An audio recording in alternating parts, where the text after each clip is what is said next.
One thing I'm noticing, I mean, everywhere I go to speak, whether it's England, Italy, Brazil, where I've gone in a number of times and so on, the upper middle class professional women are very unhappy.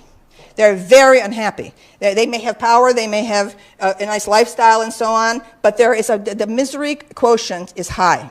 Okay, and what I'm saying, okay, as a feminist, is that the women have to stop blaming men for their sense of malaise or misery. Okay, it's not men. There's been a cultural change. An enormous change has happened. All right, for the first time in history, men and women are working side by side in an environment. So men and women are having more contact with each other than they ever did, okay? There used to be in the agrarian era, for all those tens of thousands of years, the world of men and the world of women. And those two worlds didn't come together that often. So I can still remember it, okay, in that end of the agrarian era that I experienced in childhood. Okay, the women had their own world. They ruled the private sphere, right? All day, it was multi-generational, okay? There was a solidarity that women had.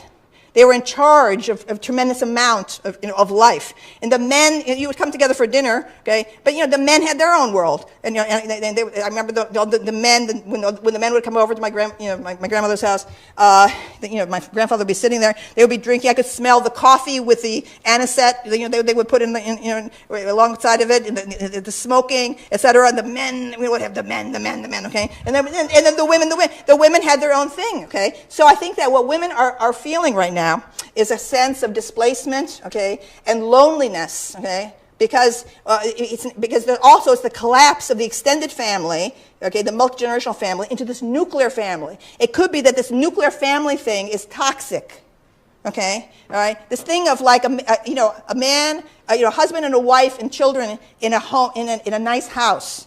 It could be like a horrible prison. It could be like a crucible for Freudian neurosis, okay, and so on, okay. So, never in history,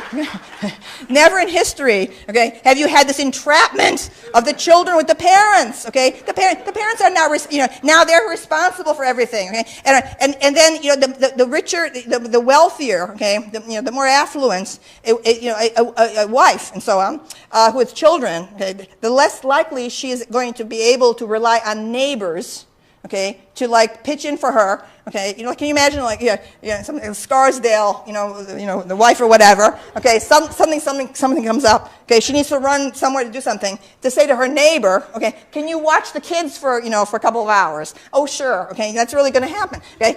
Sometimes you hardly know the neighbors, okay, right? So oddly enough, many working class neighborhoods, you have much more of an integration there and a familiarity, because on the whole, working class people don't move, okay, as much. Okay, they often grow up in neighborhoods where they grew up. They know everybody, etc. Right, and it's a feature even in South Philadelphia to this day.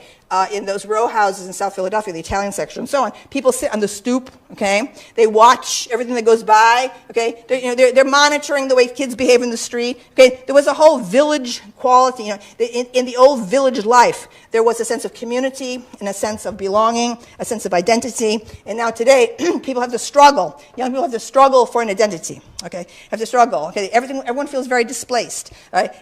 Another thing, okay, is that the higher up you go in terms of affluence, the less likely it is that you on vacations that you'll be vacationing with your relatives. Okay. Right? You know what I'm saying? In other words, people who are flying to St. Bart's, are not taking their parents. Okay, they're not taking all the cousins and so on. Right? But when I go to I drive an hour, go to the New Jersey shore, okay, where working class families go in the wildwoods and so on, you see multi-generational vacationing. Okay, all the generations. You see the children running around. You see the parents, and you see the old people. They're sitting there in their chairs, like this and so on. The water's lapping their feet, and so on. I'm going, this is amazing. This is a capsule, okay, of what life used to be like.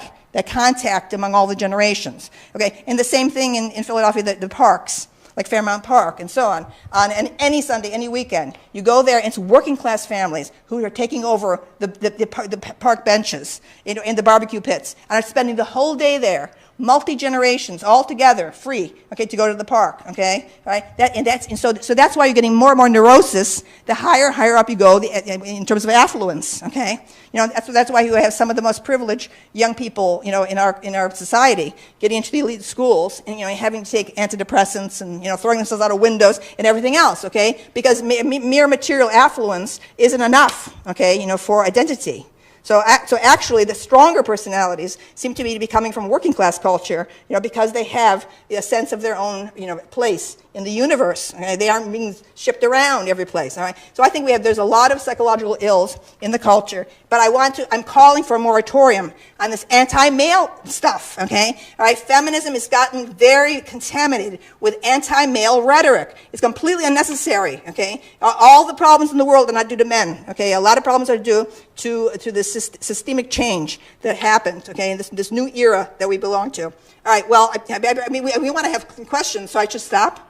All right? Shouldn't I just stop? All right.